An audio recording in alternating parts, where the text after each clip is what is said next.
Des gestes traduisant une ambiance exceptionnelle, orientée autour des valeurs de partage et d'actions concrètes. Un signe d'espoir pour les femmes veuves de la commune de Korogo.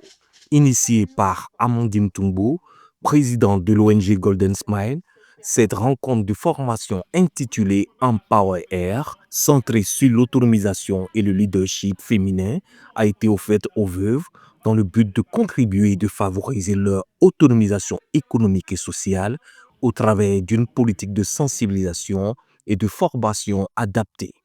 Une occasion pour Émile Nguessan, secrétaire général de la préfecture, représentant le préfet de la région du Poro, préfet du département de Korogo, de traduire son soutien. L'action que mène aujourd'hui Madame la présidente de l'ONG Golden Smile et tout son groupe cadre parfaitement avec cette vision du président de la République. Elle ne fait qu'apporter de l'eau au moulin du gouvernement qui déjà a compris qu'il faut prendre à bras le corps toutes les questions qui touchent à la fragilité des femmes et surtout les veuves. Madame la présidente, je voudrais vous dire merci. Vous féliciter pour toutes ces belles initiatives que vous menez en faveur de nos braves femmes de cette région du Poro.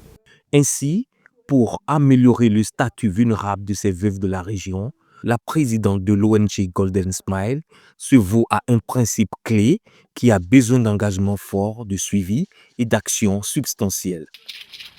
Nous avons, depuis la création de notre organisation, décidé d'accompagner les veuves parce que nous estimons qu'elles ont la capacité, lorsqu'on leur donne les moyens, de se prendre en charge. Comme on aime le dire à l'ONG Golden Smile, investir dans les femmes, c'est investir dans l'avenir. Parce que pour nous, l'avenir est féminin. Elles ont aujourd'hui toutes les aptitudes pour s'affirmer. Elles ont aujourd'hui toutes les aptitudes pour oser entreprendre. Elles ont aujourd'hui toutes les aptitudes pour oser briller. Elles ont aujourd'hui toutes les aptitudes pour impacter leurs différentes communautés et être des porte-voix pour celles qui désespèrent encore, pour celles qui pensent que parce qu'on a perdu un être cher, la vie devrait s'arrêter. Agir ensemble avec le cœur pour redonner le sourire, un slogan visiblement inspiré dans le centre d'action et de catalyser et de favoriser davantage le développement et le leadership féminin dans le Poro. Il faut dire que la formation de ce jour est une réponse pragmatique et emphatique aux défis sociaux et économiques des femmes vulnérables. En alliant solidarité, formation et partenariat, elle ne se contente pas uniquement de donner des outils, mais elle restaure la dignité, l'espoir, tout en contribuant à un développement local inclusif. Donc ces actions méritent d'être soutenues. Une seule chose à dire à nos moments, c'est de ne point se laisser abattre par les soucis de ce monde. De ne pas penser que, comme elles ne sont pas arrivées loin à l'école, comme elles n'ont pas tous les financements, il faut attendre d'abord. Non. Ce qu'il faut faire, c'est de oser, de prendre des risques. Et c'est à ce seul prix-là qu'elles pourront se réaliser. Car comme elles, comme les hommes, elles aussi, elles ont leur place dans la société. Et c'est à elles de prendre le devant et non à personne d'autre. Une formation technique de gestion et financière qui donnera plus d'impact aux activités génératrices de revenus. Cette formation est assez bénéfique parce que généralement, nous les femmes, nous avons de l'argent, mais nous n'arrivons pas à économiser. Nous n'arrivons pas, en tout cas, à avoir des objectifs.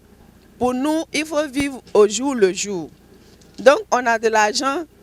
Quand il y a une dépense, dès qu'on a une urgence, en tout cas, ce qu'on a là, on injecte dans l'urgence. On ne tient pas compte de l'objectif qu'on s'est fixé.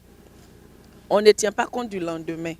Mais après cette formation, en tout cas, ça nous a donné assez d'idées sur le plan gestionnaire. Au terme de cette formation, plusieurs d'entre elles ont bénéficié d'un fonds de soutien destiné à stimuler leur productivité et leurs revenus. Cette première édition a vu la participation de plus de 200 femmes engagées dans ce processus d'autonomisation et d'affirmation de soi. Les impressions que j'ai aujourd'hui, c'est vraiment spécial à la présidente de l'ONG Golden Smile. Qui, vous savez, tout le monde est occupé à d'autres choses, mais elle a pensé à ça. Former nos mamans pour qu'elles soient autonomes. Et ça, c'est très très important. J'aimerais la féliciter et l'encourager et dire que le ministre-gouverneur, le général Issa Coulibaly, se tient à ses côtés pour l'accompagner dans cette dynamique-là. Créée en 2021, l'ONG Golden Smile est une organisation non gouvernementale à but non lucratif qui œuvre dans la bienfaisance et dans l'humanitaire.